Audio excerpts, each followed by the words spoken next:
All right, everyone. Welcome back to today's episode of Words of the Wise. Today, I have Chief Schneider from Allenhurst PD in New Jersey. He's about to complete his 30th year in law enforcement. Welcome to the show, Chief Schneider. Thank you for your time today. I really appreciate it. Thank you. I appreciate it as well. Of course. So, you said 2 months. At the time of this recording, about 2 months, and it's 30 years. Correct. Did it go by fast? It actually did. I've said that to many people is that it does go by extremely fast. I can remember when I first started, and it does not seem like 30 years ago. Wow. I feel the same way about a lot of things in life where I've almost had like these moments of like panic where I'm like, how fast did the last decade go? The last 20 years go? Like, how did that happen? And then I look and I'm like, am I halfway through this thing of life already? Am I going to blink and that's it? And so I think it puts a lot of things in perspective too of, how can we um, enjoy the moment? How can we be more present in the moment? Because it goes by faster than sometimes you want it to. No doubt. Tell us a little bit about you. So, law enforcement, was this something that you always knew you wanted to do, or give us a little bit of background?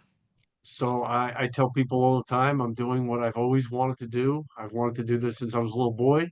I come from a family without a law enforcement background.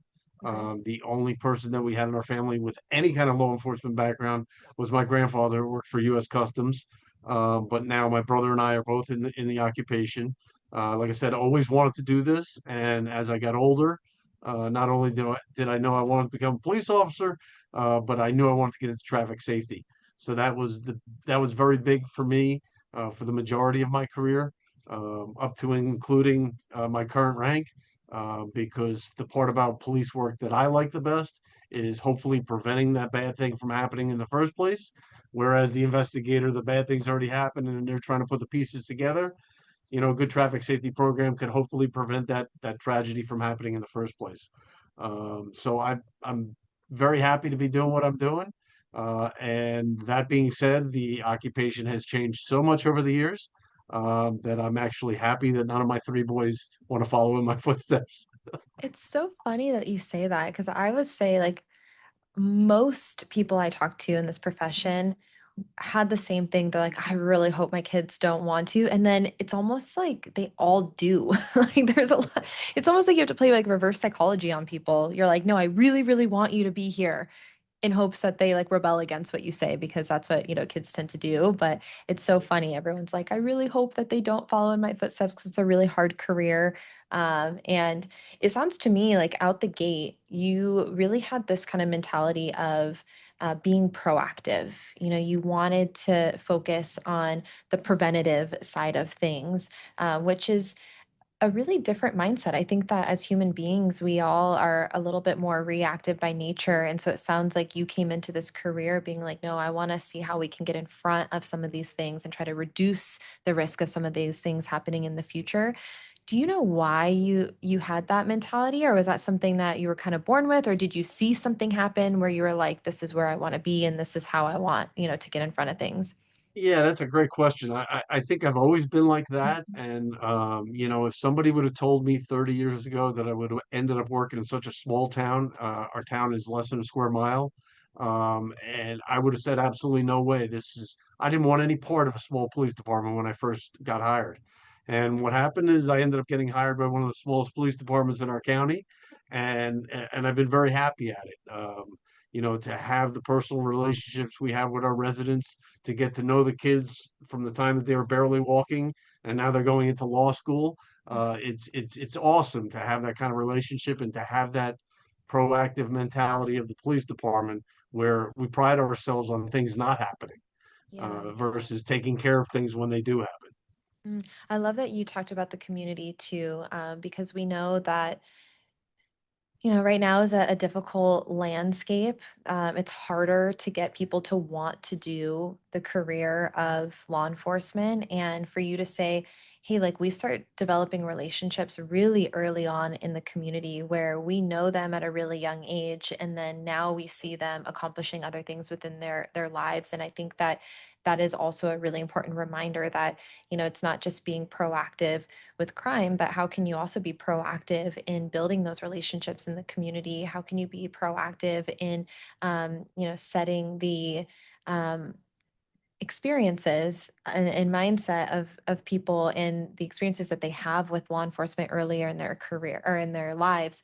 And I've talked about this before on the podcast, but I at a really young age had experience with law enforcement through the context of my parents. And I think that there's an opportunity there to set a really good example. And obviously here I am today in the work that I do in law enforcement, so something must have been done right, to show me that they were there to help me in those times. So I think it's a really important reminder that maybe you never know, like the impact you can have on someone's life, and maybe that one interaction that you have with someone early is going to set the trajectory for their lives. I know obviously I'm here today in that way too, so it's kind of cool.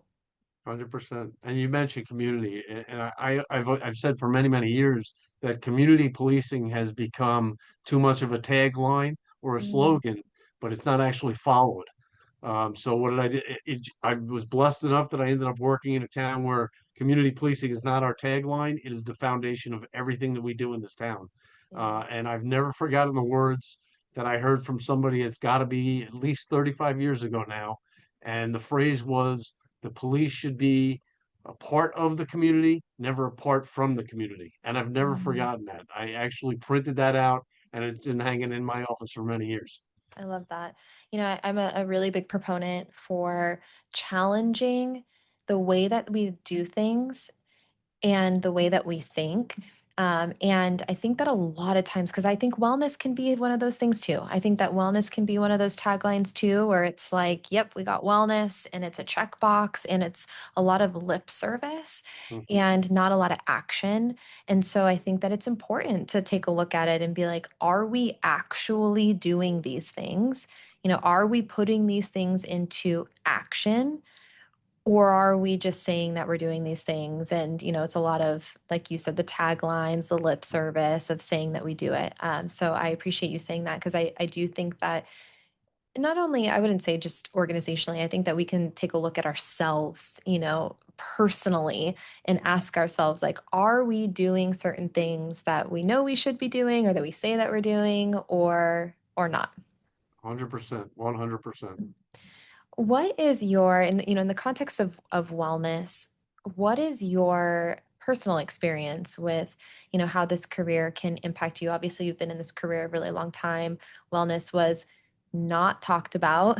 I know that early in your career, and For now sure. it's more at the forefront today than it ever has been. But do you have any personal experiences with how this career can impact you from a wellness perspective? Absolutely, and you nailed it. Is it in earlier on in my career, you didn't talk about your wellness. If you weren't feeling well, you didn't talk about it. You just, tucked it deep down and you went ahead and you did what you had to do. I'm glad to see that that has now changed and gone 180. The younger officers are much more aware of how they're doing personally, and that's a good thing because the better we are as individuals, the better we can take care of those around us. Has it impacted me over my life? Of course. It has affected, the amount of sleep loss that I think officers go through the course of their career. I think they underestimate how much it really takes a toll on their bodies. Mhm. I experience that like almost every other officer.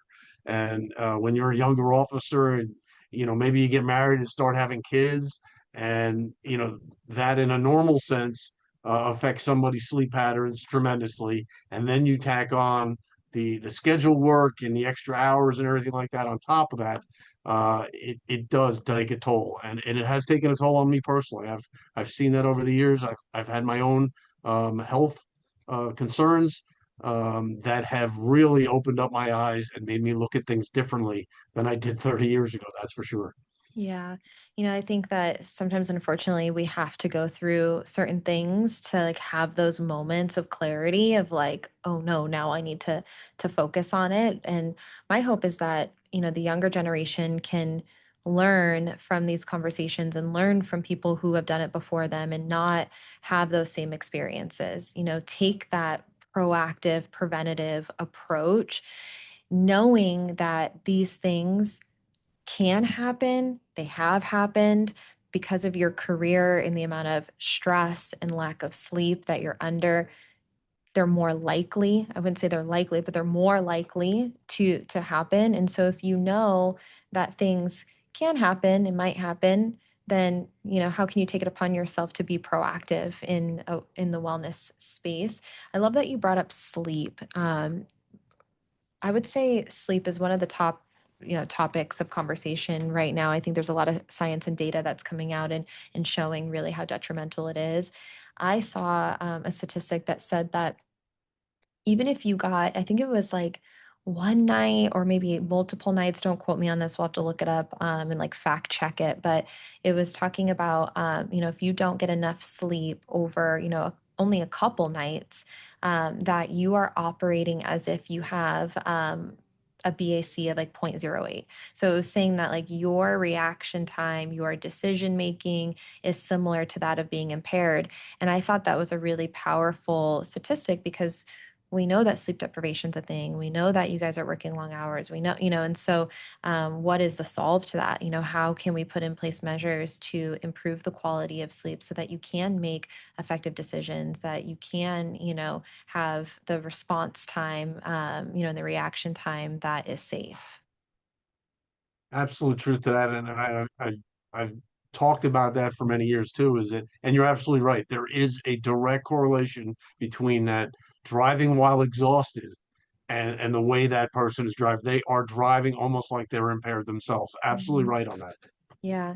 Yeah, and it's a hard topic, because there's a lot of things that like you can't control, and there's a lot of nuances to this. And I was doing a kind of a presentation, and we were having an open forum conversation about this with other leaders. And we were talking about the challenges of that because a lot of agencies have shifted to 12-hour shifts, which we know 12-hour turns into 13, 14, 15 hours. It's never like a real 12.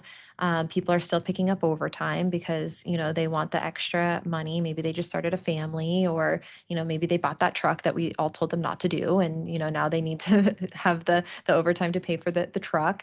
And they also have families and lives. So, maybe you do have a day off, but that day off means you got to get up early and you got to be on the soccer field to watch your kid's soccer game. And so, there's a lot of variables that we have to consider. And so, kind of the consensus was, maybe we can't always control the amount of hours of sleep that one person gets.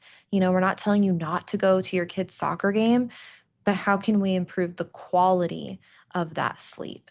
And so there's a lot of strategies that are discussed of like how can we improve the quality of sleep through nervous system regulation or sleep hygiene practices, things of that nature. Yeah, that's where I started to see it on a personal level, and I was one of those people where I thought, oh, I'm just snoring. It's nothing. It's nothing. Well, I found out real fast that sleep apnea is a real thing. Mhm. And when you go through some of those tests and you hear the results of some of those tests about the number of times you may stop breathing over the course of a 6 hour night, it's scary. It really is. And that probably changed my life too when I had the sleep study test done. Yeah. What were some of the things like once you got those results back, was there anything that they told you would help with that or anything that you started implementing to help with the quality of sleep? Yeah, so earlier on, I thought it was just darker drapes and try to get on a regular sleep schedule, which sometimes is not possible. But I ended up in a position where I had to be on a CPAP machine Mm, because my numbers were just that bad.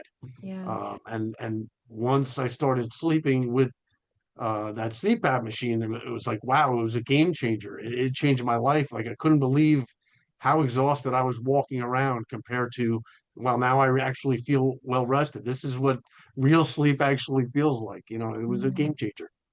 Thank you for sharing that. I think it's really interesting because I've also had experiences in my life where I had that same like aha of like, "Oh, I cannot believe that I felt that bad for that long." We are incredibly adaptable human beings. Like we adapt to the climate and the situations that we're in. And there was a period of my life where, I was not making healthy choices. And that's how I operated. And that's how I thought normal was. And it wasn't until I saw the other side of that, where I started to take care of my nutrition and my health and my sleep that I was like, wow, I cannot believe that I was operating in that state for years and years and years. But we just don't know until we know. And so I appreciate you sharing some of the things that have helped you. And maybe if someone's listening, that would help them too, because it really is life changing when you have the other side of the coin and you're like, I never want to go back to how I felt before. The other thing I want to talk a little bit about is this topic of heart health. What have you seen in your profession, and what are some of the conversations maybe that are being had around cardiovascular health? Because this is one of the kind of emerging topics that I'm seeing at every health and wellness conference. There's a lot of science and data that's coming out now. So, what are you seeing on that topic? So, like we were talking about before, I think the bottom line has to be awareness. And again, it wasn't something that was front and center for me until I had a life-changing event. In our department, we had a an officer that had retired. He took a year off and he wanted to come back as a seasonal officer. And I had known this officer my entire career. And when you heard the term "cops cop," that's who this guy was. And so in 2014, he retired, and he retired at the young age of 43. We could only dream, but full pension at the age of 43. And at the age of 44, he came back to us. He was living in town with his wife, and he says, I want to be a seasonal officer. And I was all for it because I had known him my entire career. Great guy. And that summer he worked with us. And that summer, two of our four dispatchers, one was this officer's brother, and one was his officer's son. And so after that summer was over, he stayed with us and he'd work sporadic shifts. And my life changed when on Halloween of 2015, when I was at home and I got a call from one of my sergeants, and he said, "We found Jeff in his car." And I said, "Found him doing what?" He said, "No, you didn't hear me. We found him in his car." I said, "No, I heard you. What was he doing?" And he said, "He's dead." And I couldn't even comprehend it at first. I'm like, "He's 44 years old. What do you mean he's dead?" So whenever he'd work a day shift, he'd go over to the next town next to us and get up early, go over to the 7-Eleven, grab a coffee and a newspaper, and go down to their boardwalk and read the paper and drink his coffee. And he had a massive heart attack sitting in his driver's seat and was dead instantly. Wow. And I, I admittedly, and I go around talking about this all the time now. I had a tough time getting past that. I really did. I was tight with this guy. I was friendly with his wife, and him and his wife were 3 months away from adopting a baby when this happened. Wow. And it hit me hard. And fast forward a few months, and in 2016, I went and got checked up myself. And I'm perfectly honest with you, I thought it was a waste of time. I didn't have any problems. I didn't have any issues. I didn't really think I needed this preventative diagnostic testing. Um, but I did go, and they found a couple of really small things that were really insignificant in the grand scheme of things. So I thought I was good. And then 9 months later, I was driving into work for a day shift, and the whole ride into work, I knew I wasn't feeling well, and I couldn't put my finger on why I wasn't feeling well. I just knew I wasn't feeling right, and I got to headquarters, and they all took one look at me, and oh my God, call EMS. And I said, I don't. Hold on, I don't need EMS. Just hold on a second. Just leave me alone. Let me catch my breath. Thank God they called EMS. And when our crew showed up, I'm sitting at my desk. I've already got my uniform shirt off. And they took one look at me and scooped me up quick, threw me in the ambulance, and we're en route to the nearest trauma center. Wow. And I will never forget this conversation as long as I live. I've been here a long time and worked with the same people all the time. And the first aid captain whispered to the lieutenant in the back of the rig, "Take his pulse." And I remember him whispering, "It's 38." And she's a retired nurse. She said, "That can't be 38. Take it again." And I remember him whispering a second time, "It's 38."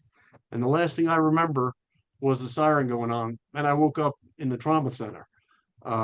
What they had found, and thankfully I had done this diagnostic testing a little less than 9 months before, so that was able to speed up the process that I needed to have sped up quickly.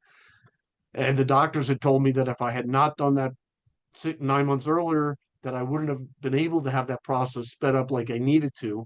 And long story short, I actually had a pacemaker implanted at the age of 50 years old Oh, because they found out that my pulse rate was dropping down into the upper 30s and low 40s on a regular basis. And I didn't even know it. I just thought I was tired all the time.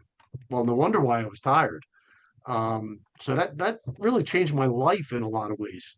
Um, and so ever since then, uh, for the last, I don't know, 6 years, I've been going around trying to talk about that as much as possible, mm, uh, to to try to have somebody learn from my bad experience. And when I talk about it, I use the tagline, and I say this all the time. I want to take a personal negative situation and turn it into a positive by having somebody learn from my story. And hopefully, I can convince one person to go and get tested before a tragedy happens, because it happens all too often. I mean, there's a lot of hereditary with the heart, and so if we're dealing with that already, and then we add on all the job pressures and everything like that, there are guys walking around there ticking time bombs, and I've also been fortunate to meet another chief who is now retired, and he went in and got one of these diagnostic tests done. And again, he thought it was a waste of time as well. And literally within, I think it was less than 3 weeks after being tested, he was having a quadruple bypass because he wow. found out that he was walking around with a couple of widowmakers. Was that going to be tragic? Probably.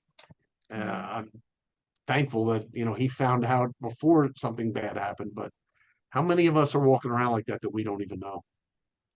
Thank you for sharing your story. I really appreciate that. And it sounds to me like that blood work that you thought was a waste of time, both of you thought were a waste of time, saved your lives. And I do, I have a lot of empathy because I've had I've experienced this thought process too, and I think that it's scary to go in and get tested for things, and it's almost like this ignorance is bliss, Mhm. like, and these are the conversations that I have with other people where it's like, I don't want to know. Like maybe I don't want to know, and that's the fear of knowing something keeps people from doing it. And I think that sometimes we have to kind of challenge that fear and push past that fear and ask ourselves, well, what's the alternative? If if and you know early, then you may have the opportunity to get in front of it and to save your life, and to still be here in 5, 10 years. But if you don't and you let it sit, then you might not have that opportunity moving forward. And so I agree with you. I think that I almost feel like we're given these challenges in life.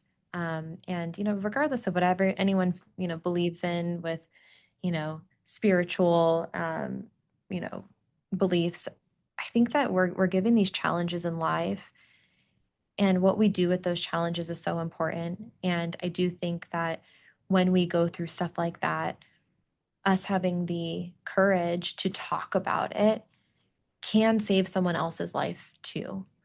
At the very least, it could bring some awareness to someone, or maybe inspire someone or encourage someone. Maybe it doesn't have to go as drastic as it's saving their life, but it could. And so I appreciate the fact that you go around and you share this with other people in hopes that that'll impact someone else on a positive level. And when I talk to these groups, I always say, look, it's not just a personal issue. I mean, we do this as a career. We have to know that something's broken before we can fix it. Well, if we don't know that it's broken, how can we possibly fix it? Yeah. And in this job, and I don't care whatever first responder they are, I look at every group and I say, tell me if I'm wrong, but we all mostly do this job for one of two reasons. One, we like taking care of other people. Number two, we're good at taking care of other people. But unfortunately, we're not very good at taking care of ourselves. Yeah. And that I use the airplane analogy with every group saying, it's the whole when they tell you on the airplane, you got to put the oxygen on yourself first before you take care of the person next to you. And I tell all these groups, I say, years ago, I would have thought that mentality was selfish. And I now know it's not selfish, it's self-preservation. We have to take better care of ourselves if we're going to be trusted to take care of other people. 100%. I like how you framed that it's not selfish, it's self-preservation. I do think that there is a level where we do have to be a little bit selfish. Like I put that in quotes, but it doesn't have to have a negative connotation. But I think that that word does, right? And so Absolutely. reframing it, I think, is really smart. And I also think that, how can we also share the message of, yes, we want to know if there's a problem so we can fix it.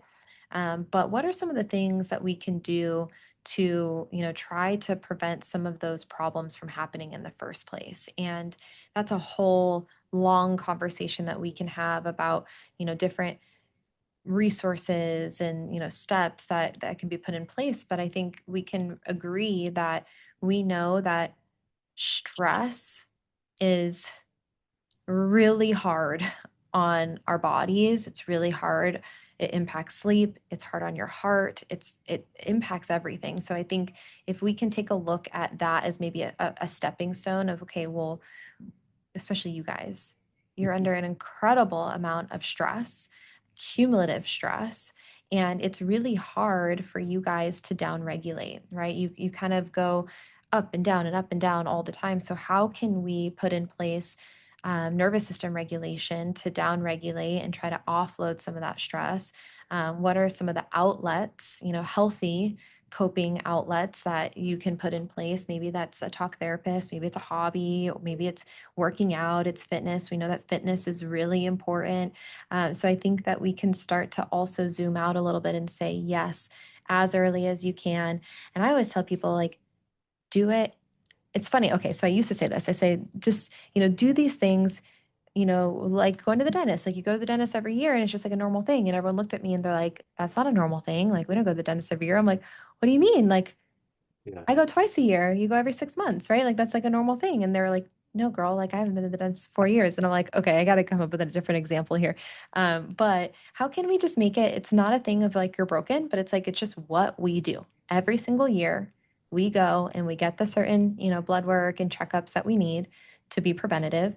And then beyond that, what are the resources we can do on a daily basis to try to reduce the risk of some of those big things happening? Yeah, and I think you're spot on again is I think a lot of it has to do with awareness. I try to let the younger officers like we're so hyper vigilant of everything Mhm. when we're out doing our job, but we don't have anywhere near that same vigilance when it comes to our own personal health or personal well-being. And that is changing, thank God, Mhm. because it was always work was separate than your personal life, but they kind of do intertwine if you allow them to. And that you do have to have that same vigilance in your personal life, maybe when it comes to your own health, that you do when you're out on the street doing this job. Absolutely. Yeah, and I think the question is like, why are you doing it? Because, I've heard every excuse, under the sun of like, we're too busy or, whatever the thing is. But I think it's the question of, okay, well, why is it important for you to do it? Like maybe you do have a family that you want to be here for a really long time. Maybe you do want to retire at a young age and still have many, many years ahead of you to do whatever it is that you want to do. I think if we can connect to that bigger picture thinking of this is why it's important. And I think too, we talk a lot about the younger generation, wanting to know the why. And, so I think if we can start to one, instill in others the why, but also instill in ourselves why it's important, then I think that helps to get us out of bed and to do the thing. Um, and I think a lot of times when I have these conversations, it's kind of what you talked about before. Um, it's usually not for the individual. it's for other people. So to your point of before, when you said like you're not really good at taking care of yourselves, but you're good at taking care of other people, a lot of the conversations I have is, well, I don't really care about me, but I want to be here for my spouse, or like I want to be here for my kids. So, what is that why? Yeah, and I think of that every day, even more so since I had my own health scare, is that to me, everything in my life is about my three boys. And uh, if I ever have that day where I don't feel like taking care of myself as much, I have to remind myself I need to take care of myself if I'm going to be here for my boys.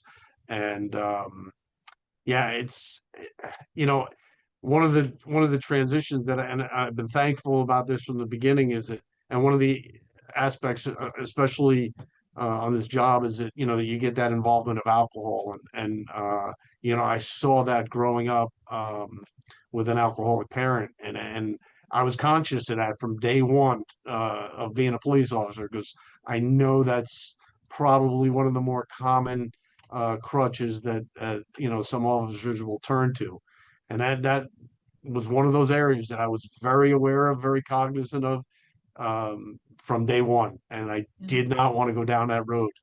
And I've been doing that also since 2008. I will speak to all the classes in our county where somebody gets convicted of driving while impaired to try to share some personal stories with, hey, you know what? Everybody makes mistakes. I get that. Let's learn from our mistakes so we don't have to do it a second time or a third time. Yeah. Yeah, I think that you know, it's a I think a lot of these topics are like sensitive, when it comes to personal health and wellness and personal choices. I definitely had times in my life where you couldn't tell me anything. I was gonna do whatever it is that I wanted to do, and you know, leave me alone. Like, I don't care what you have to say. And obviously, I have a different mentality now that I've done a lot of work, and, and started really trying to identify what is healthy and what is not healthy. You talk about like things that are going to wreck your sleep. Like binge drinking that is gonna wreck your sleep. So now we're exasperating the problem. But I think that we have to be really honest with ourselves when it comes to wellness, and that again is really hard to sit down and have those honest conversations with ourselves, and asking ourselves, are the things that we're doing, are they good for us or are they not? Are we reaching for healthy coping mechanisms to handle stress, or are we reaching for unhealthy coping mechanisms? And I think we've all had experience with all of it at some point, probably, even if it's like as simple as like doom scrolling on Instagram because you don't want to deal with whatever and trying to like distract yourself, all the way up to, a severe addiction. I think it can come in a lot of different forms, but um, you know, I've had this conversation a little bit because we go to health and wellness conferences, and what happens after? Right? Yeah, well, yeah, What happens after, and it's yeah, like a super honest conversation. There's no judgment here. What happens after? Everyone goes to the bar, yeah, or you have some sort of person who is sponsoring the event and it's open bar.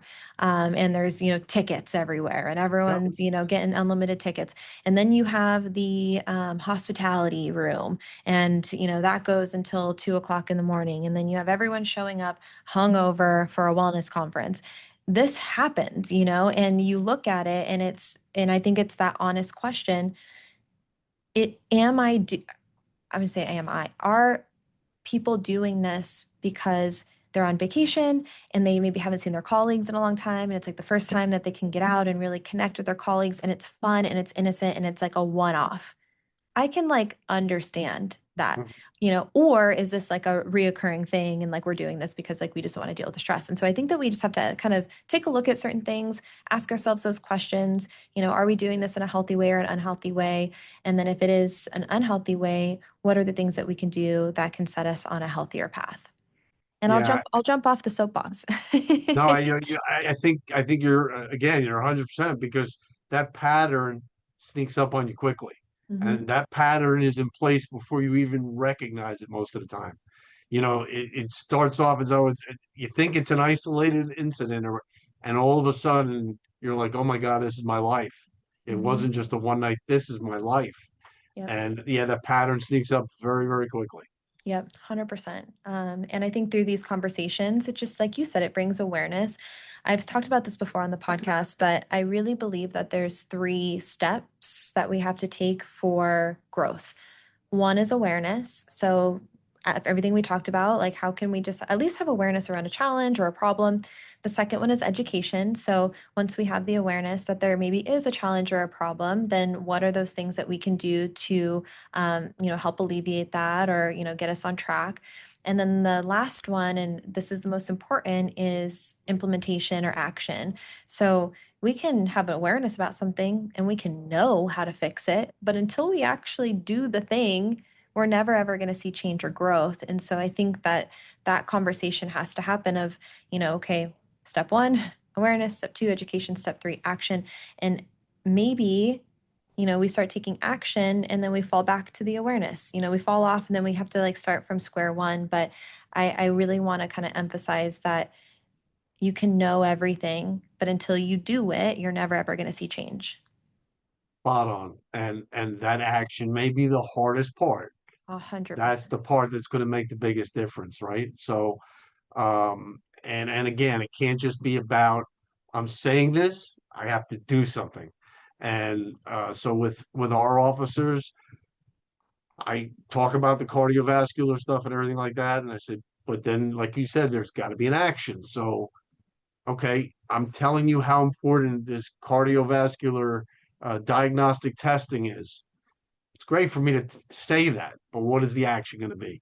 Well, I Yeah. tell the officer, you go and take care of that testing. It may take 2.5 hours. That's your work day.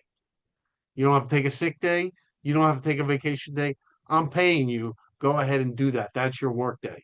Yep. And I've stressed this and I've told some officers, I'm like, if you would like me to talk to your chief, I can't guarantee that I can change his or her mind, but I will at least be willing to have that conversation. And for me, I think it's simple because if we're not investing in our own people, what are we doing? Yeah. And if we're not taking care of our own people, what are we doing? We're spinning in circles. Thank you for saying that. And, we have a lot of leaders who listen to this podcast. And, I've never met a leader who hasn't gone through something. You guys have been in this career for a long time. By the time I talk to you and you're a chief, probably 20 plus years, right? And so there's 20 years of stuff that you guys have seen, experienced, whether that's professional or personal. And so for you as a leader to not only share your experiences and have that level of vulnerability with your organization of saying, hey, like, these were some of the hard things that I went through, and I want you to learn from me. But then I'm also, as a leader, willing to reinvest into you. Like, I want to make sure that you guys are good. And how can I put things into action to help with that? Maybe that's through conversation. Maybe that's through incentivization of like, hey, go do it. And I'm going to give you some time off.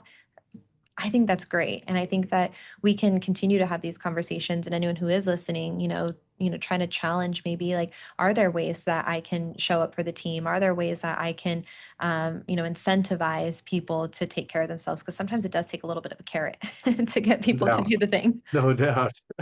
And it's great because, you know, we've all got the war stories. And if we're only telling the stories for the sake of telling the stories, that's one thing. But if we're telling the stories because there's a motivation to, hey, learn from what I did wrong or learn from my example, so we don't have to keep making the same mistake over and over again. Yeah. And I have a different viewpoint than I certainly did at the beginning of my career. I started as the first young guy in the department, and I was surrounded by nothing but veterans. They made me the officer that I am today, and I didn't know that at the time. But 15, 20 years into my career, I certainly knew that I am who I am today because of those who have gone before me and showed me the proper way to do things, whether it was Mhm. on the job or whether it was taking care of yourself personally. I love that perspective. I think that we can learn from other people, whether it's stuff not to do or stuff to do, and but to have that sense of gratitude of like, what, I am who I am today because of the examples that were set for me. My final question is, for that younger generation, they're obviously learning from you guys now. All the people who've been in this career, everyone who's in leadership right now has the ability to shape and mold and mentor the younger generation coming in who will be leaders in the future. And so for the younger generation, what words of wisdom would you share with them? Maybe something that you wish you would have known or something that's helped you along the way that could help them too. Great. So I think number one, it has to be it's okay to speak up. You know, I didn't think it was okay for me to speak up when I was younger, when I was new to this job. But I know a lot more now than I did 30 years ago. Yeah, you cannot be afraid to speak up. And if somebody's in an agency where they do feel afraid to speak up, that's a problem. Mm, Because again, if somebody is struggling, I want to know. I don't want them to struggle in silence. I want to be able to be there to help them, but I can't extend any of that help if I don't know what's going on. And yeah. it's not from a nosy or, I want to be in their business type of a point of view, but I need to know something's wrong so that we can help together, work together to get that person past whatever they're struggling with. Mm. I love that sentiment that it's a team Yes. and you're working together. Thank you, Chief Schneider. Thank you so much for being here today. I really appreciate you coming on. I really enjoyed that conversation a lot. So did I. Thank you very much. Of course.